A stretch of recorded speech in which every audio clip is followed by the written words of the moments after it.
Hi guys, welcome back to my channel. Welcome back to Wendy Vlogs. I am Wendy and thank you so much for tuning in. Where did these niggas be at when they say they doing all this and all that? Tired of beefing you bums, you can't even pay me enough to react. Been waking up in the crib and sometimes I don't even know where I'm at. Please don't pay that nigga songs in this party, I can't even listen to that. Anytime that I run into somebody, it must be a victory lap. So if this is your first time coming through my channel, thank you so much. Please make sure that you subscribe and you also check my other videos to see how my life is in South Korea. So I thought today I should just take some time off to just answer a few questions that people have been asking me, and I feel like this is a really serious question because when you are accepting a job anywhere in the country, you need to know the benefits of that job, especially when you'll be living far away from your family and far away from the normal environment that you are used to. You have to know the disadvantages and the advantages of the job. So today the video is going to be about the benefits of working in a public school as an English teacher in South Korea. So yeah, let's get into it.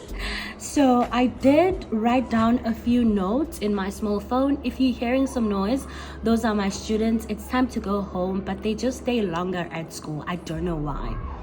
Anyways, I did write down a few notes, so we are going to discuss these things and I'm going to tell you guys more about these things.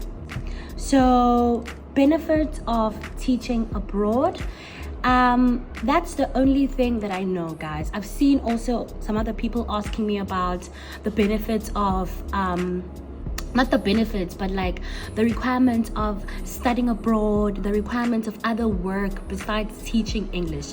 I don't know other, requirements for getting other jobs besides teaching English, because that's the only thing that I'm doing here, right?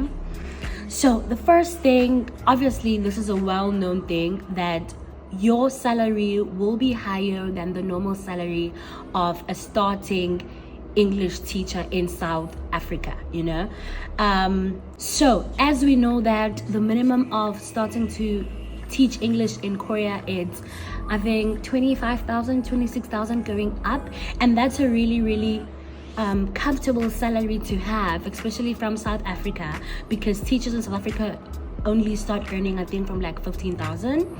And another thing is that you get a free apartment.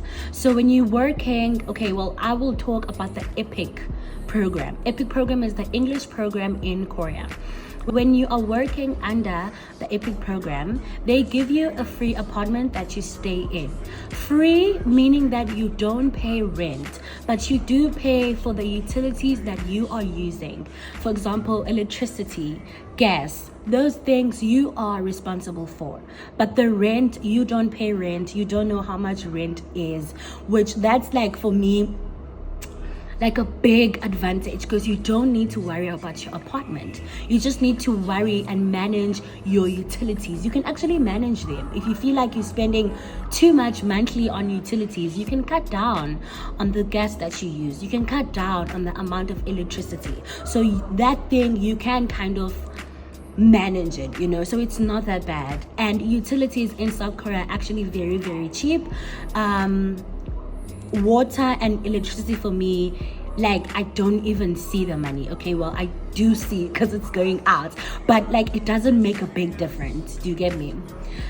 Number 2 is medical aid. So you are going to be provided with medical aid that's going to cover the basic medical things that you need to do. For example, if you need to go take out your tooth, if you need to see a doctor, if you just those random doctor checks or like random sickness that you get, your medical aid does cover that.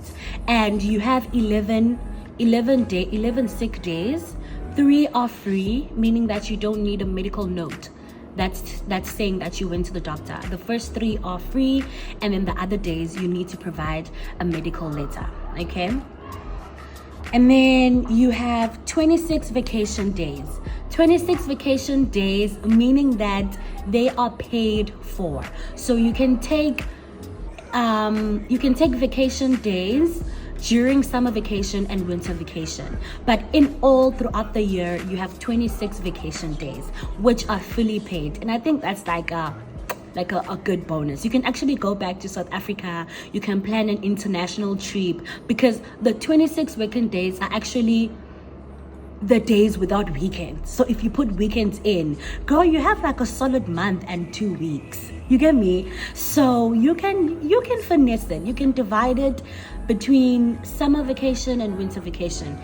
All in all, you are the boss of your vacation days, so you can truly decide. For me personally, this year I think I really want to save them and go back home, because I miss my family. But that's not the point of this video. You have 26 vacation days and 11 sick days, okay? And the other one, public transportation is really good and cheap. I know that when you are searching for a job and you don't have a car and you're working abroad, you really have to work with sufficient public transportation. And let me tell you, transportation in Korea is very, very good. Like, if the bus is coming at 11, baby girl, baby boy, if you're not at the station at 11, you're not gonna get that bus. There's no African time here. Like, you can trust public transportation in this country. And I know this seems like a minimal benefit, but it handles your days. Basically, it's in charge of how you are seen at work, because when you're early, you are seen as a person who's very determined. When you're late, you seem as a person who's not very determined to work. It's a start of your day. Bad transportation can ruin your whole day. Guys, this is a big thing. So transportation in Korea, it's very, very good and it's very reliable, especially as like a working person, you know. Another thing, I did cover that monthly bills are not that expensive. I am actually going to show how much I spend in total for my groceries and my monthly bills. Guys, I swear it's not even more than 150,000 won. I am going to exchange the money and show you in rands how much is 150,000 won.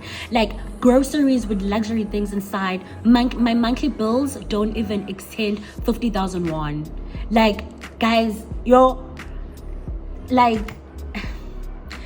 what, I don't want to talk too much. I will post a vlog about my monthly bills and you will get shocked. You will get shocked. But monthly bills are not that expensive, and that goes to my other point where it says you can save a lot of money. So for example, if you're earning 28,000 and your monthly bills are like 3,000, you can send home 15,000 and you can leave off the 7,000 that you have left.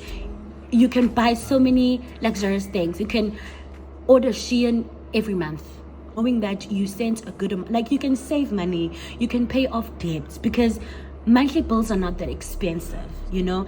And I feel like the level of living in South Korea goes well with our salary, because you can actually live a very comfortable life, you know. You can go out every weekend, you can buy luxury things. And when I mean luxury, I know that our level of luxury is not the same, but you can have a comfortable life, you know. So that's a really, really good thing. Another one, the working hours are not that crazy. The working hour, literally, when you're looking at the salary, the working hours are not that crazy, because you work Monday to Friday, you get to work at 8:30 a.m. you out of work 16:30 p.m. The sun is still up, you still have like 3 hours, 4 hours of daylight. You can still go out, you can still do things. The workload in between the working hours literally isn't that bad, because at some points you just repeat lessons, you only prepare like once or twice a week. It's manageable. As soon as you start getting into form and getting into how you do things, guys, the work starts being boring, because now you're repeating the same thing and your schedule is still the same. And sometimes you have free classes, sometimes you have Korean surprises where you don't have classes for the day. You know, it's a very relaxed job. You can actually study while you are teaching English in Korea if you know how to manage your time, you know. But the working hours are not that crazy. Even in the working hours, the working load isn't that crazy. Another thing, you have a co-teacher helping you and guiding you every day. Now, this is a big step because there is a language barrier. And that language barrier won't make your job easy. That's why you need someone who knows the language, who knows Korean and you know English. And someone actually asked me in TikTok, how do the children hear you? Because you only know how to speak English. If they don't understand, who translates? How do you translate? Because you're saying that you don't know Korean. Yes, I don't know Korean. But my classes always have a Korean co-teacher. Now, a co-teacher is my teacher. We cooperate together. It's called a co-teacher because we help each other. So if the students don't understand what I'm saying in English, my co-teacher understands English and she understands Korean. So she can simply just translate in class and we work together, you know? But because I teach in middle school, I tend to pay attention to the fact that sometimes they do understand my English, even though I'm a very fast speaker. And I started noticing this now when I started teaching, that I'm a very, very fast speaker. I don't know why, but sometimes my children, I can see that they're trying to listen and they're trying to comprehend what I'm saying. But because I'm speaking fast, I tend to, I need to like calm down and speak slowly because they do understand English. I mean, it's middle school. I just need to be in their level of listening and understanding.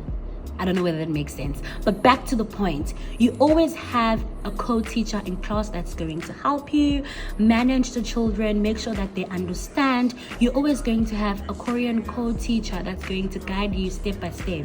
When you're getting in the country, they will help you with your ARC. If they want to help you, it's not part of the contract. You just need to pray for a good co-teacher, and most of them are really, really good and sweet. They will help you with your ARC. ARC is like an ID thing. They will help you with your bank account. So a co-teacher is just, it's like a second parent, but a parent that you only have at work, right? Only in like work related areas. Okay, another thing, you can travel to nearby countries and cities easily. So traveling here is actually it's not a hassle, and many countries don't really and many countries are really like close together. Like if you want to travel to Thailand, China, Japan, it's really, really easy, and you also have money. So I think the traveling part is really, really like a bonus advantage, especially to people who like traveling, because it's easy. You can take the vacation days and just travel. You can save money, see other cities. Like domestic travel alone, Korea is such a beautiful country. You can explore as many cities as you like, guys. Like we have Jeju, Seoul, Incheon, Busan, Gyeonggi Island. It's a lot. Like you can really, really enjoy your time here and really just, explore and live your life and try and find yourself. I feel like this job is like a find myself era, like find yourself, find what you like, save money, pay off debts. Like you can literally do a lot of things when you are teaching abroad, guys. I don't know how many people I know that have built houses, bought cars. Like, guys, you can do a lot back home with the money that you'll be earning when you are teaching in South Korea. And just to answer some questions before I close, some people always frequently asked questions, where do I work? I work in 2 middle schools, public middle schools. I work under the EPIC program. And which agency did you use to apply? Guys, if you check my video about EPIC, you'll find all the details that I've shared about my agent, but I used Korean Horizons. Korean Horizons is the agency that I used to apply. And please listen to me carefully. Any agency that requires you to pay, that's a fake agency, my love. They're not going to secure you a job. Agencies that work with public schools in South Korea are for free, and I know only 2, Korean Horizons and Kovia. I've heard of the other ones, but I really don't know anyone who has been recruited from other agencies, so I have nothing to say about them. But yeah, that's all for today. Thank you so much for joining my video. Please make sure that you click the subscribe button and you like this video, and if you have any questions, please ask it below and I will gladly answer. Thank you so much, and I will see you on my next vlog.